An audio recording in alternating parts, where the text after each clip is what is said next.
Hello F1 fanatics, you are tuned into the first ever episode of Undercut Unfiltered, hoping to be your fastest lap around the chaos, controversies and carnage of Formula 1. I am Abhay and I will be your host. If you are wondering who I really am, I am just a fan from India who made a promise to myself when and if Max Verstappen's utter dominance did come to an end and F1 became competitive again, I will start a YouTube channel. So here I am to pay my dues. So, with 16 races down and 8 to go, we have a championship battle boiling at McLaren, a four-time world champion on the ropes and trying to claw back, Mercedes struggling for wins as well as podiums, and Ferrari being Ferrari. So let's drive straight into it. Segment 1. McLaren Championship Battle turns personal. I want to take you guys back to last season when McLaren became the talk of the grid as they were the fastest. Zak Brown was famously quoted saying, "We are in the Lando Norris era now." The translation: Sebastian Vettel has had his time, Lewis Hamilton has had his time, Max Verstappen has had his time, and now it's Lando's time to dominate. The only problem? He underestimated a certain silent baby-faced assassin in Oscar Piastri. The funny thing is, when Lando is going for his first ever Drivers' Championship, it's not Super Max that's standing in his way, it's Oscar Piastri. And here is the ultimate irony. Till last season, we all thought the biggest loser in the entire Piastri to Alpine saga would be Alpine. But it could very well turn out to be Lando if Oscar snatches this championship. If Oscar had gone to Alpine, he would have been struggling at the bottom end of the grid, while Lando would have been cruising to a title. Oscar and Lando have together won 12 out of 16 races, having a complete stranglehold over the competition. The only problem for Lando though, Oscar has 7 compared to his 5 and sits pretty at the top of the standings. As things stand, the championship is Oscar Piastri's to lose. At Monza, Lando was running P2, Oscar was P3. Oscar managed to jump Lando when Lando suffered a slow pit stop.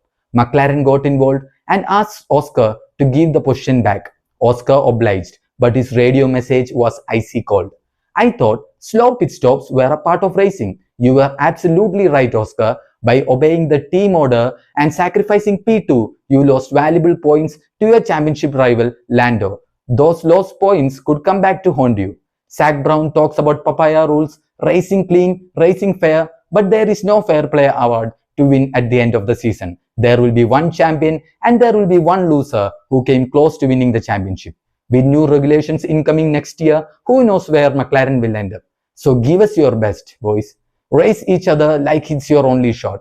Give us Hamilton-Rosberg-like moments. One advice to McLaren bosses: don't pick a favorite and don't meddle when your boys are fighting. The Constructors' Championship is essentially in your bag. So get the boys the best strategy, get some popcorn and enjoy the show. Segment 2. Max Verstappen. Verstappen has been the benchmark of Formula 1 for almost 4 years. He made dominance look easy, week after week, year after year. And Monza, it was another reminder. The fastest Grand Prix in F1 history, finished in just 73 minutes. Pure Verstappen. Aggressive, clinical, untouchable. His third win of the season. His other victories: Suzuka, Classic Max, lights out to checkered flag, flawless. And Imola, a trickier test where he had to hold off the Papaya boys in changing conditions. Vintage champion stuff. But here's the downside. 3 wins from 16 races is in Max like. In 2023, he won 19 races. In 2024, he still took 9. And now, in 2025, he is almost 100 points behind Oscar Piastri. The aura is still there, but in flashes. The stranglehold is surely gone. And then came the noise off the track. Rumors of Mercedes, talk of a Red Bull exit. But after the summer break, Max shut it down. "It's time to stop the rumors," he said. He is staying until 2026. But why? Because 2026 is the big reset. New engine, new aero rules, a whole new pecking order. Right now, no team is guaranteed step up from Red Bull. Mercedes are inconsistent, Ferrari are Ferrari, McLaren have Norris and Piastri locked in. So Max stays put, keeps his options open and waits to see who nails the new regulations. For now, he is still dangerous, still brilliant, but compared to the Max who made winning look so easy, this season has been a struggle. Segment 3. Fallen Giants and the Fight for P2. We came into 2025 dreaming of a fairy tale. The greatest driver of his generation, Lewis Hamilton, joining the most iconic team in Formula One, Ferrari.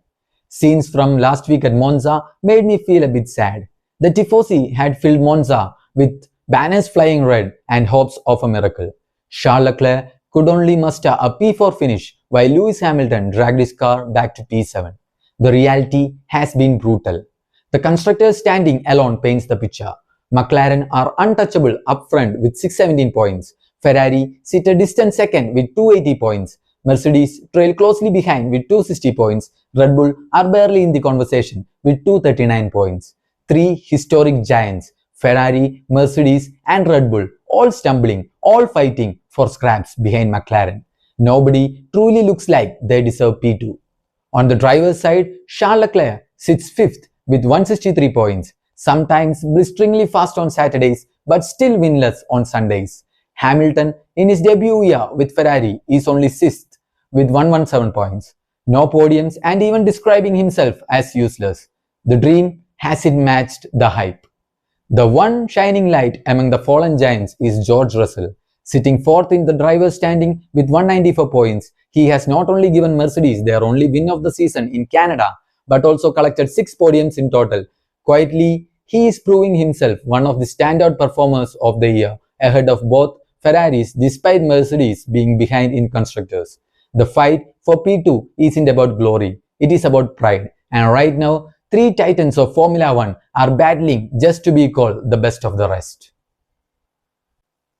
Segment 4. Best of the rest. Williams rising. From being written off as F1's backmarkers to leading the midfield fight, Williams are rewriting their own story. This is their best season start in over a decade. A true revival for a team that once won 9 constructors titles but since then spent years scraping for points.